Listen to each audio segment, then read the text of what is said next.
Over the last 2 months, a series of senior Chinese generals have disappeared from public view, including the defense minister and the leadership of the force responsible for China's intercontinental ballistic missiles, ICBMs. These disappearances are surprising given the perception that Chinese President Xi Jinping dominates the People's Liberation Army and his ruthless commitment to rooting out malfeasance earlier in his tenure.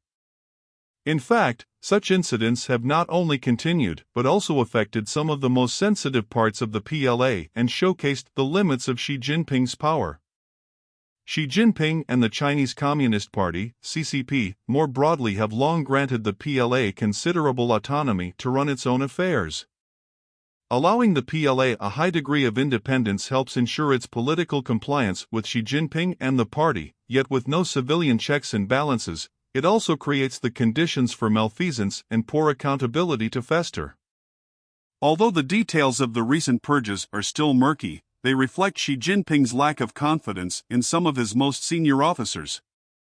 Such doubts about the competence of his people and the equipment they have apparently mismanaged could weigh on Xi Jinping's calculations of the risks of initiating a conflict, making him less certain that a decision to use force would achieve the intended results. As long as Xi Jinping doubts the stories his generals are telling him about their own proficiency, his mistrust in his own military will likely serve as a deterrent to war. Title 1: The Disappeared. The recent spate of disappearances began in August, when the top commander and the political commissar of the PLA rocket force were replaced with appointees from the Navy and Air Force, a highly unusual move that bypassed lower-ranking rocket force officers. This coincided with rumors circulating about corruption and the sale of military secrets in the senior levels of that service, although no charges have been announced.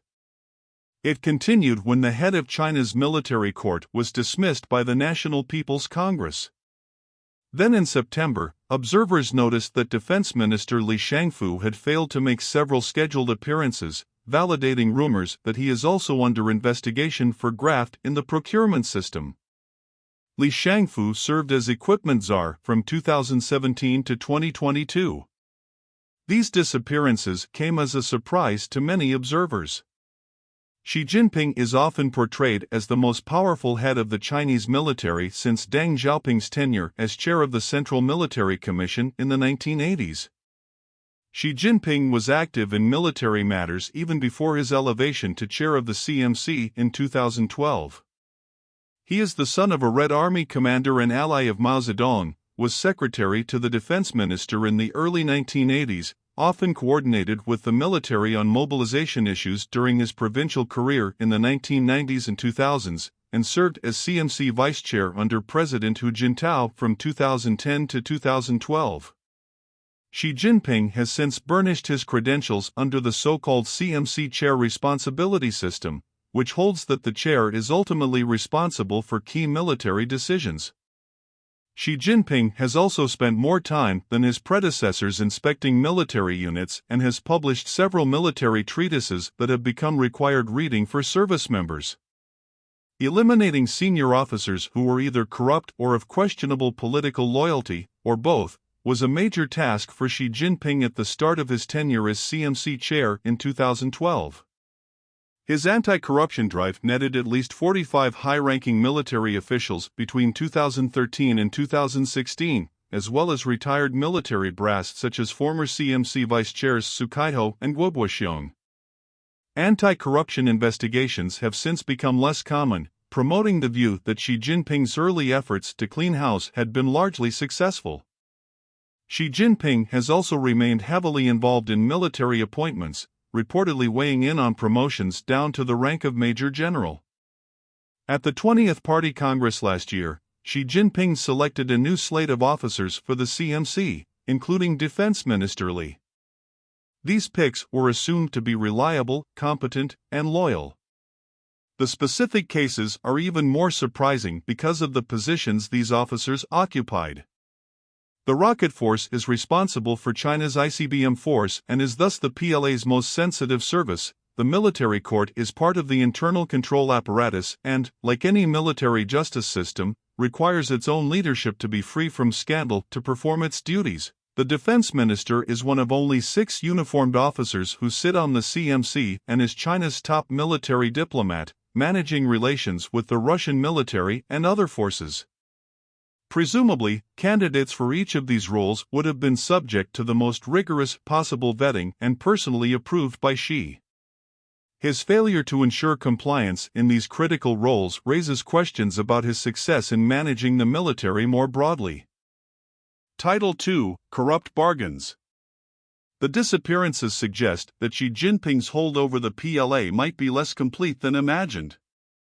They also reflect the fundamental structure of civil-military relations in China, which helps explain how cases of corruption and mismanagement can continue even in very sensitive parts of the PLA.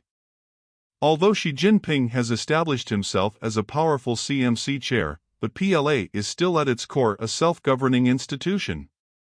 Unlike Western militaries, there are no external checks and balances such as congressional oversight, an independent judiciary, or investigative reporters.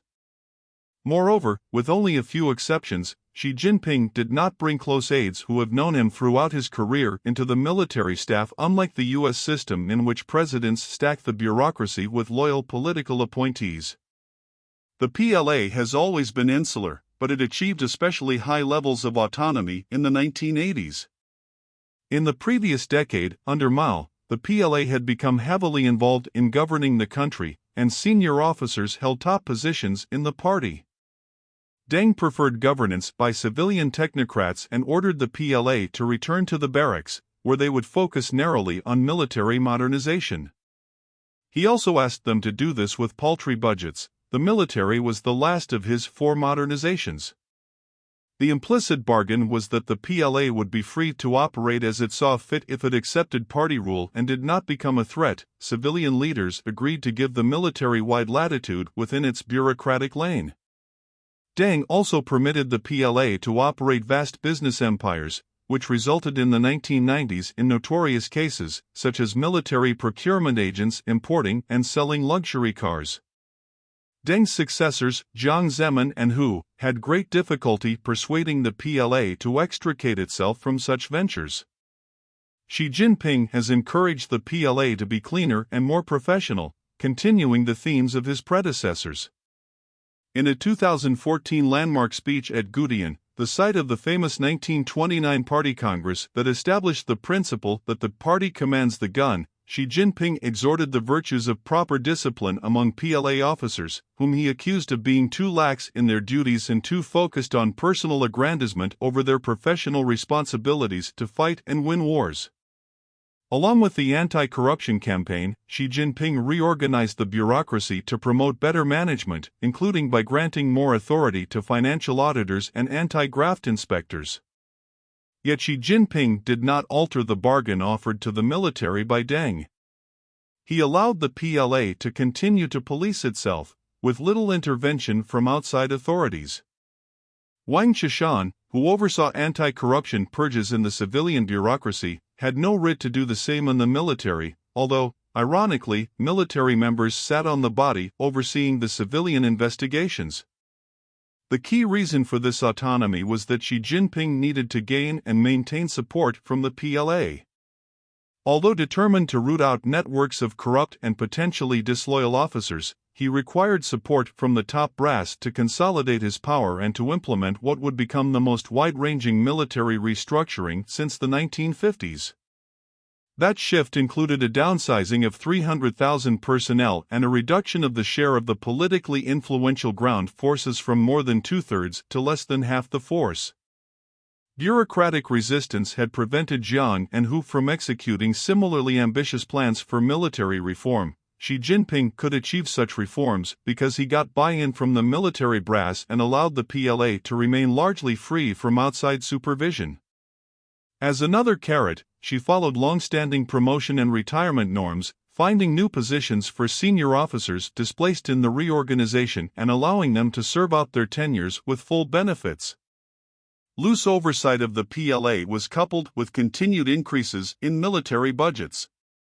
From 2012 through 2022, China's official defense spending more than doubled from 670 billion to 1.45 trillion renminbi, roughly $106 billion to $230 billion. Roughly 40% of this was allocated to the procurement budget, where it funded lavish programs such as aircraft carriers, fighter modernization, and the prodigious expansion of China's nuclear arsenal. Individuals such as rocket force leaders, the equipment czar, and those responsible for oversight were all positioned to profit. They had the means, motive, and opportunity to line their own pockets, despite Xi Jinping's rhetoric about anti-corruption and professionalization. Title 3: Crisis of Confidence. Understanding the recent purges through the lens of China's unique civil-military relations yields a diminished view of Xi Jinping's ability to corral the military bureaucracy. It also helps explain why such cases have persisted a decade into his tenure and in sensitive positions. Xi Jinping's political need to grant the PLA a high degree of autonomy can also help account for other surprising cases in which the military appeared to operate outside the bounds of civilian control, including controversial infrastructure construction plans in the Doklam region of Bhutan, which sparked a 2017 diplomatic crisis with India and appeared to take the leadership off guard, and February's spy balloon incident, which likely saw the PLA conducting clandestine programs free from oversight or coordination. The PLA has remained, in some respects, what the political scientist Andrew Scoble calls a roguish outfit unlikely to mount a coup but also poorly supervised. The evident loss of confidence in some of the PLA's top leaders raises new questions for outside observers and for Xi Jinping and other civilians on the CCP's Politburo Standing Committee about how much rot remains in the procurement system and what else the military might be hiding in terms of its expenditures and operations. Combined with the party's focus on a faltering economy, questions of mismanagement within the PLA will likely require more of Xi Jinping's time and attention. A lack of confidence in the military is also likely to have implications for the party's considerations about using force in the years ahead. Given his background, Xi Jinping is likely aware that the PLA is a scandal-prone institution that is hard to control, despite propaganda efforts and periodic anti-corruption drives. Recent cases only deepen suspicions that the PLA might be hiding other defects, including in critical equipment purchased over the last decade. This could ultimately impact military readiness, or at least the perceptions among the civilian elite about how capable and reliable these forces might be in a conflict. They would have to ask what could go wrong if the PLA is called on to move beyond symbolic displays of power, such as sending fighter jets near Taiwan, and into a real conflict against a capable adversary. Such concerns should inform the decisions Xi Jinping and the Politburo Standing Committee make on whether to enter a conflict with the United States and Taiwan in the first place. Xi can take credit for building a powerful peacetime military that poses undeniable challenges to Taiwan and other regional rivals. But precisely because he needed institutional buy-in from the PLA, he has hesitated to upset the bureaucratic apple cart. Xi Jinping's knowledge of the PLA's secrecy and mismanagement deep inside its own structure could lead him to doubt its operational proficiency in a crisis or conflict.